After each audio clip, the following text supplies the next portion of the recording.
Tesla CEO Elon Musk এবার যুক্তরাষ্ট্রে নতুন একটি রাজনৈতিক দল গঠনের প্রস্তাব দিয়েছেন। প্রেসিডেন্ট ডোনাল্ড ট্রাম্পের সঙ্গে চলমান দ্বন্দ্বের মধ্যে এমন ভাবনা সামনে আনেন তিনি। এক্সে করা এক জরিপে মাস্ক প্রশ্ন করেন, যুক্তরাষ্ট্রে কি এখন এমন একটি রাজনৈতিক দল গঠনের সময় এসেছে যা মাঝামাঝি অবস্থানের 80% মানুষের প্রতিনিধিত্ব করবে?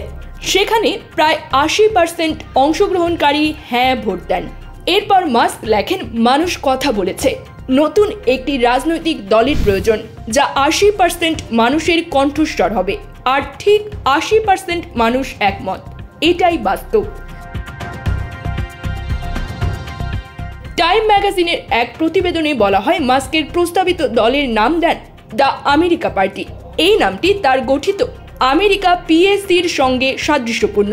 এই সুপার পিএসসি 2024 সালের নির্বাচনে ট্রাম্পকে সমর্থন দিতে গঠিত হয়েছিল এবং প্রায় $200 মিলিয়ন ব্যয় করে। ওই সময় ট্রাম্পের সবচেয়ে বড় দাতা ছিলেন মাস্ক। তবে সম্প্রতি ট্রাম্প ও মাস্কের মধ্যে সম্পর্কের অবনতি ঘটে। বিশেষ করে ট্রাম্পের বিগ বিউটিফুল বিল নিয়ে মাস্কের বিরোধিতা উত্তেজনা বাড়ায়। মাস্ক বিলটিকে ঘৃণ্য আখ্যা দিয়ে তা বাতিল করার আহ্বান জানান।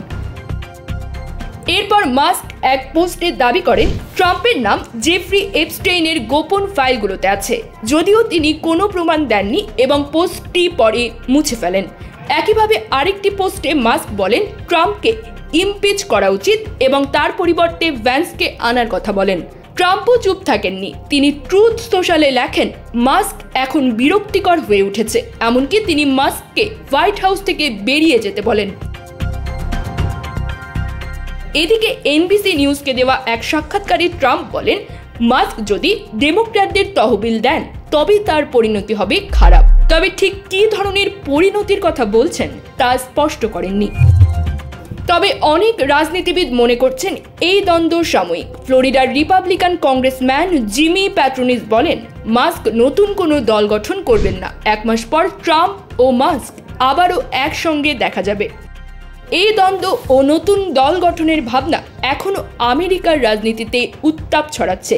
মাস্কের দ্য আমেরিকা পার্টি সত্যিই গড়ে ওঠে কিনা তা এখন দেখার বিষয়।